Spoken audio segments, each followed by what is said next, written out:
So when you were growing up, did you ever watch this? Superhero steady shot. Superhero steady shot. Or maybe a couple of years later, did you ever watch this?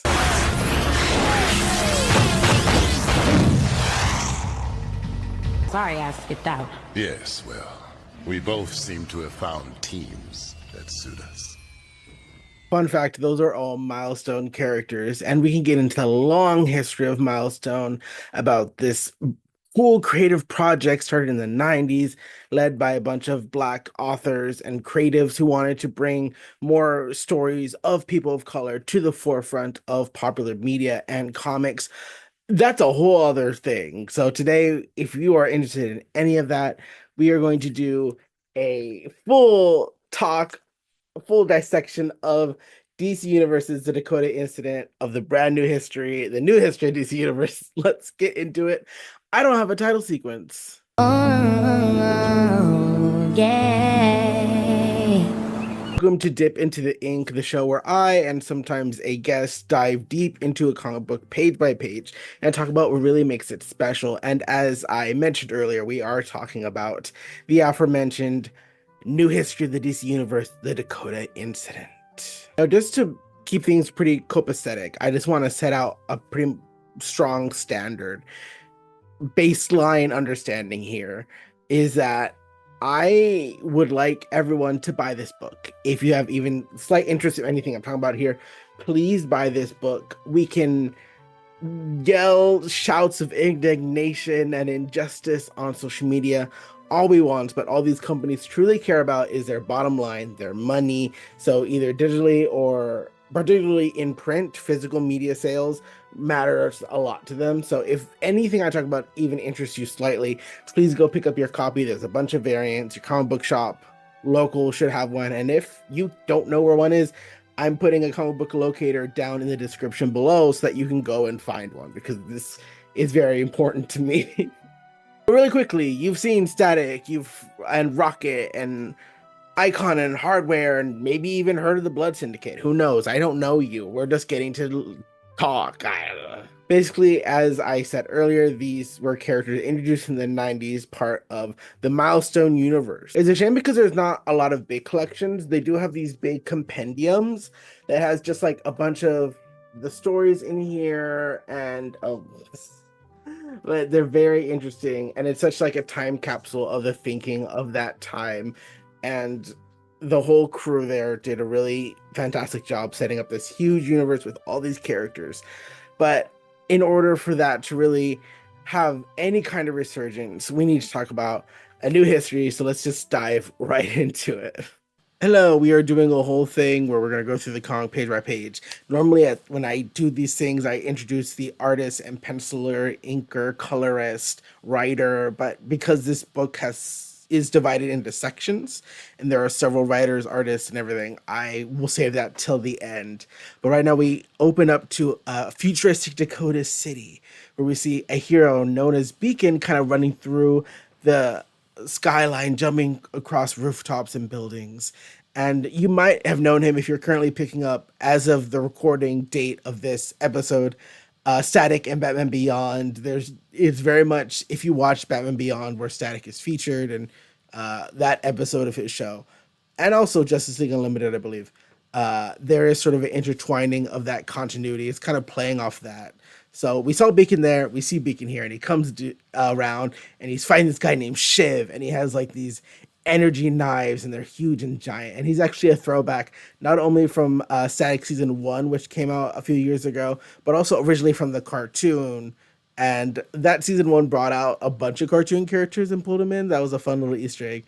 But he has a really cool design. He has like a straight jacket. He has these big kinetic energy knives, this cool purple hair, and he's just like, I don't know, like, kid, you're out of your depth. And Beacon's just like, shut up. And he just goes and knocks him the fuck out. And I want to say, I think it's interesting that his mother, Rocket, one of the core four of the Milestone universe, He also seems to have a similar belt to her. She doesn't have powers. She has a belt that allows her to absorb and manipulate kinetic energy. So, like, the more you hit her, the stronger she becomes. She's been known to be charged up a little bit. There's a couple kinetic manipulators in Milestone Universe that I think is interesting, and how that correlates to like body autonomy and like how much one's beaten down they can give right back. But those concepts are beyond this episode. Anyways, Beacon smacks him down and he's contacting his Uncle Verge, and he's kind of just like, do I throw this guy in a cell? Like, what do you do with him? And then suddenly weird shit starts happening. He starts screaming. Beacon looks around. Everyone's turning blue and shit's coming out of their mouth. And let me tell you, if you're a comic book reader, if shit turns weird, geysery blue and white lights, that's time shit. I'm telling you right now, that is time shit going on. Beacon, he can't get in contact with anyone. He activates a temporal safeguard on his suit and he flies through. And this is sort of the device that is going to allow him to kind of experience history as it's being rewritten. Because since they are entangling the once sort of, not really, kind of independent Milestone universe in with the DC canon, and because DC canon itself has had a lot of not exactly reboots, but maybe one big one, the 52, but we don't need to get into that. It's had a lot of refreshes. So during the current reboots and refreshes, they're going to integrate that as best they can. And that's basically what this whole book is about. It's integrating these characters and where have they been in the current timelines. And hopefully, if this book sells well enough, we'll get to see where their journeys continue on, because there are lots of little hooks throughout this book that could lead them to be doing different things. So we cut over. DC Comics proudly presents new history of the DC Universe, the Dakota Incident. And if you keep seeing me touch and go ahead, it's because not only do I have the physical copy, I also have a digital copy, so that's what I'm referring to. So you can see me and talk and my only partially grinning voice, and you can hear me and I can gesture down. But he goes back as Beacon's traveling through. He's viewing particularly the part of time in his timeline that's been changed. And it opens up to, you call it the golden year, the city of Dakota. And of course, people would say 90s is the golden years. Okay, people, let's move on. But he says, Grandma loved Dakota even more than you do. It wasn't a city like Metropolis or Gotham. No one flying overhead to save us or working in the shadows to protect us. Dakotas didn't have supers, but it did have a guardian. And that is Edwin Alva, industrious, inventor, humanitarian. And now Alva is a big catalyst in all versions of Milestone, whether it be as someone who is an antagonist, as someone who helps bring this inciting incident that creates a bunch of these metahumans. He's a big pinnacle point in Milestone history. And he's talking to Madame Mayor, who also is in a couple stories. And don't forget Curtis Metcalf, one of our future heroes. They are talking about using a possible gas on protesters. And there was a very interesting shift because in the 90s, the gas was first done, and lots of times these comics were intended to broach and tackle issues attacking people of color in their communities. And one of those things being gun violence. That was big in the 90s, gang violence. And I know there was some discussions online that when they reintroduced Milestone back, I think 2021, I think was when Milestone was reintroduced, and given new books. I believe they changed it from gun violence to the Black Lives Matter movement, because instead of, like the 90s, deployed during gang violence, this version is deployed during a Black Lives Matter movement. And I think that's just kind of the difference of wanting to highlight different struggles, because all these things persist throughout the years. And you could say that because the structural and cultural entities that rule all of us have remained largely unchanged, but people still fight and push for what's right. So they kind of switched that up. And there was a conversation about that. But the point is that this is the inciting incident. This is the big bang for them, where a gas, it killed and mutilated a lot of people, but also a lot of people that were caught up in this were transformed. They became metahumans. And it's interesting because Curtis Metcalf is blamed for it all. He says, hey, guess what? This is all this dude's fault. And this is I believe in the original 90s, it wasn't his fault. I think he did sort of like a double agent type thing. But on this one, in the recent incarnation, he is fully blamed. So Curtis is like, well, I need to go prove my name. All my accounts are locked down. How I'm going to do it? I better put on a suit of my own armor and take shit down. So we cut to the next page and they highlight a big group of gang members that were dosed with the drug. And this is the Blood Syndicate. It's very interesting. We have this page where it's kind of detailing the history. And I like the art here. It's a bit flat, not in like a bad way, but very pronounced every color, shape, and figure. And it's very solid coloring, and I really like it. Particularly how the shades and shadows are implemented. Big fan. When we cut to and they're just like, oh, a lot of these guys, they were just assholes. They're just gang members or random people that are given powers. And it says, until he showed up on the scene with a consistency and flamboyance that was undeniable. And the first hero, Virgil Hawkins, wielder of living lightning, Uncle Verge, Static, the bright shining beacon who showed others the way. And that's funny because you know, Amistad, his that being his name is Beacon, so it's almost like homage to his uncle Virgil, like, and it's Static. I'm little, right now. I know some people are like, oh, Static Shock, whatever. That's the name of the show. His name is Static. Then we cut after that over to someone else, including an aspiring writer who discovered an alien living in Westwood, Dakota's wealthiest neighborhood. He landed on our planet in the year 1938. And then that includes the introduction of Icon and a Rocket. Rocket being his mom, Raquel Irvin, and Augustus Freeman. And they fly around. And you have this page where you see them going around. Very interesting about. I'm a big fan of Rocket and Icon. I think what's most intriguing about 90s Icon is that he is a staunch Republican. He is someone that is like, well, look at me. I pulled myself by my bootstraps. I worked hard and managed to do this. And it's interesting because he is an alien internally in the way he speaks. But when he came to Earth, there's a whole origin, but they explain that even though he's an alien, why he is a black man, the things he has gone through, and it's just his perspective, which is so within and outside of the Black American experience that I thought was really interesting, especially if you go to those old stories, which is why these big compendiums they have are intriguing just to go back and be like, what was Icon's thoughts on this? And it's intriguing, and they haven't had the opportunity to really touch on it because the first volume of Icon and Rocket was really more of just like an adventure, kind of like, what do they do? You couldn't really dive too deep just because they didn't have the time. So if they do come back, I hope they do tackle that a bit more and kind of frame like, well, what is it like being this minority on this alien planet? It's intriguing. It's intriguing.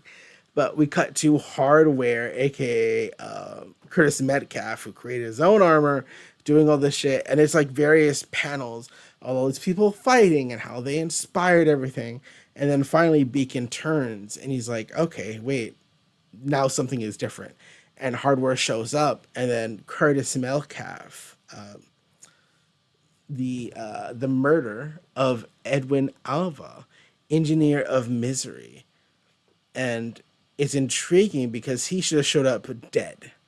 Now, I am not going to go into the minutia of this comic. I do want you to read it. Definitely 100%. But if you have, then we can kind of steam over it. But they kind of tie in the era of like President Luther and Amanda Waller being there. And basically, I won't get into the nitty-gritty because I want you to read it because I think it's a very brilliant workaround this whole situation. But it's basically saying, okay, well, this big industrialist who on the outside is viewed as, this futurist and humanitarian was murdered by who knows who. But we're going to use that as a justification to blame this entire subgroup of people and attack their identities, attack their right to exist. So we're going to roll in, send in Task Force X, shout out Amanda Waller.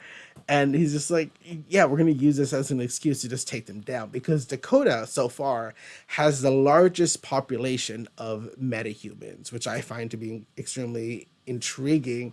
If you've picked up the second volume of the recent Static run, Shadows of Dakota, it does talk about how there are a lot of youths that were caught up in the blast, a lot of them learning to control their powers, some of them going A lot of the like it's a huge population. So basically they're using this murder of him to justify sending in the troops. Which like wow, like using a murder that has nothing to do with anyone as a justification for lethal force against a body of people, like what kind of government would do that? Like, anyways, Task Force X shows up. And of course, Blood Syndicate is there. We have a lot of the classic members. We don't have Flashback, I think, which I think is it's an interesting to keep her out of it. Her brother Fade maybe was like, I need you to leave because if we all die, you can do that weird jump back in time thing. I know it's only 5 seconds, but sometimes there are moments where she can drift back farther when plot and or stress requires it of her.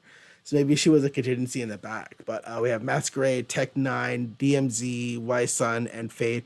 I think it's interesting that they kept Tech Nine around because something does happen to him in the original run of the Blood Syndicate. But yeah, no, I'm glad he's still around. But they have this big fight.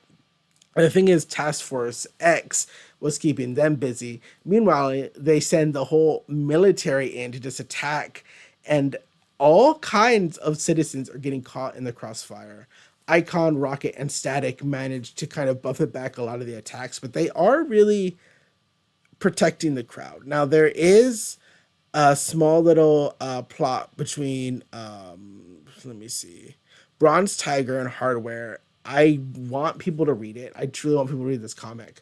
But I think the work done with Bronze Tiger, someone I don't really know about, but the way he's illustrated here just found me really intrigued and wanted to know more about him because it is very much that soldier that doesn't want to be there and gets fed up with it. And they managed to communicate that in such few panels and so little time that I'm like, okay, you did a good job of me being like, it is a whole big fight and it looks like it's going bad. And there's a really cool splash page actually where it is a little bit Captain Adam, a little sometimes government lapdog goes and Icon fucking fights him and they go head to head. Some pretty cool shit. Like Icon is Superman esque. He is incredibly powerful. I would throw him up on the top 10 of most powerful heroes in DC and Milestone, whatever. But finally, the Trinity shows up. Took them long enough. If this is an era of President Luthor, it is an era where metahumans are being heavily kept under certain constraints at the time. So I guess you could kind of find a valid reason for not for them taking forever to show up. But now they can say like, "Hey, you're attacking civilians. We show up." So Superman, Wonder Woman, Batman show up. They help aid. And again, read this fucking comic. But basically, we're not going to go through every page and panel, but two major things happen. Jefferson Pierce, aka Black Lightning, talks to the kids. And he's just like, hey, you guys, I get this situation fucking sucks. And the dad in me wants to say, like, hey, you know, you gotta just play by the rules. But, like, let me see if I can find the line. But as a father and a black man afraid to see history repeat itself, I say do what you gotta do. Unfortunately, right now, Rocket and Static aren't going to do anything, but it's clearly planting the seeds that combines with their own individualistic drive to do good that, like, okay, I can't put this away forever. That part of me willing to stand up to do what's good is going to continue living on. So it's a little bit of reinforcement. Interesting characterization. He also says, like, you sound like my daughter, which is really funny. And then we do have some scenes where I think Icon and Luthor are written very well. Luthor's varying character, he's great here. And basically, Icon is saying, like, do you not realize how quickly and decisively I could take you out if I wanted to, Mr. President? And it sucks because Luthor's just like, yeah, you could take me out immediately, which is something Hardware and Icon both are feeling tempted to do because who on earth fucks with Luthor? Nobody. But they're both just like, this is the long game. We are going to be caught up with legal minutia. They know our names. They know our younger member, Static and Rocket. They know their names, their families. It is sort of this weird stalemate that they're all in, where the smart move they all recognize would be to, okay, you're putting into effect control the metahuman population. You'll leave us all alone if we just hang up our shit. And unfortunately, that's sort of the result they come to. And Static is going to be sort of our end note of this comic. So as like Luther goes to shake Luther's hand and sort of like a weird like okay, there's a little bit of static electricity, like he could just fucking shock Luther. Like there is a part of him that just wants to fucking shock him right now. But Luthor says like, oh, Agent Steel will be running a DEO office here in Dakota to ensure you don't continue use of your powers. It'll be at the community center not far from your house. Virgil on Cohen Avenue. Fun little nod there, Cohen, Dennis Cohen. But Static kind of just like, shit, yeah, that's the street. And they feel utterly defeated. And there's this really sad panel where I think it's Amanda Steele and Luthor, they're walking out. And then we have our core four kind of like looking so sad away. And let me see. Well, Augustus and Curtis sought an alternative ways to keep Dakota safe, and Uncle Virgil buried his face in his studies as a distraction from what he'd lost. And he talks about his mom. He said, "You'd hit the ground running to create a future where dream could become reality again, and you poured all that energy into me. In both timelines, I am an extension of you, and as I inch closer to exiting this time stream, the goal is clear. I need to light the way." And Light the Way begins with the beacon of the Milestone universe, Static. So Beacon himself finally is done observing the time stream and notices the difference and then pops out to a college age Static, which is exciting because I really want him to be on like a Titans team because I feel like if he's on a team, they'll keep him around longer. So I would love like a Blue Beetle, Bunker, maybe like a Tracy 13, Static, fucking Superboy, Yarflor. Like there's a bunch of teen slash college aged heroes. Like most of them are college. Actually, all of them I mentioned are college age. I'll write the book. DC Titans East. I got you. Just let me know. But we see a bunch of Virgil and a bunch of his friends sitting. I believe that is Daisy and Richie next to him. I think I just say that because he's blonde and has plugs, and that's how we've known Richie this past future issues. But you see Beacon kind of appears and he falls down, and Static's just like, hold on, let me see. And he goes outside. And Beacon's just like, oh my God, Static, thank God, Virgil, thank God you're here. And he's just like, and Beacon says, I've seen your past, the effects of Alva's death. It changed the trajectory, but not your destination. You're the key to saving the future. And Static's just like, I'm not doing anything. And there's a fun panel because the way the art's done here, the rain is slowly intensifying until Virgil's like speaking up, and the moment a small little electric sparks appear around his hand, the lightning above also intensifies and is brilliant. And there's a really great speech given by Beacon, which I think a lot of people like him. And he talks about sort of like pushing forward what you believe in and continuing the fight. And I won't read the whole thing, but it kind of ends on like, stop this lukewarm hero bullshit. You need to embrace that part of yourself again. If you don't get back out there, my world, your future falls apart. And it's interesting because on a metatextual level, to me, this feels like the creators slash fans of Milestone are addressing DC like, your world could be so much fuller and better if you include Milestone, if you include these characters. You need to embrace that part of yourself again. Because Milestone was the DC was, I believe, from what I'm aware, DC was a distributor, but Milestone worked under and with them. So it's kind of just like DC embrace Milestone again, and your future can be the best and brightest it can be. But unfortunately, Beacon's suit is failing. It says alert, temporal safeguards, offline temporal erasure imminent. So Beacon's about to disappear, which sucks because I do like him. I hope he blinks up now and then somewhere, even though the timeline he's from is officially erased. But he says, like, you're the best of us, Uncle Verge. It's time to wake up. And then Virgil realized, oh, that's Amistad? What the hell? And then our last part of this issue is that he later, I believe it looks like a dorm room, maybe a dorm room or a bedroom. But he says, no more hiding. He's right. I have to accept that part of myself again. For my family, for Dakota, for a better tomorrow. It's time for Static to fight back. And he's holding up that classic costume. Nicholas Draper Ivory, I believe that's I said his name correctly. Did a lot of the art for the recent static runs, and I really like, especially the run at back suit. But I like the suits there, so who knows if we'll get a classic take, if we'll get a new design. Fingers crossed. At it, static comes back, but we're finally hit with the final part, Act One. Joseph B. Illich, writer. You know what? It's so much for me to say. I'm just gonna have it on screen, and hopefully it is visible. But yeah, that's it. That's the entire history. That's the book. The new history of the DC universe, the Dakota Incident. I need a break. Transition. Go. Woo! Still don't have a title sequence. Mm. That was our talk back of the new history of the DC universe, the Dakota Incident. Tell me what you think of everything we talked about down below. If you already bought the book, I would love to hear your thoughts, because not only is this video meant to bring awareness to people that may not know anything about Milestone, but also it is sort of just me talking because I have no one to talk to about this and I want to get out my rants. There's an interview down below that I'm going to put in the description that I found very intriguing from some of the writers and creatives that were a part of the Dakota Incident. So please go check out that.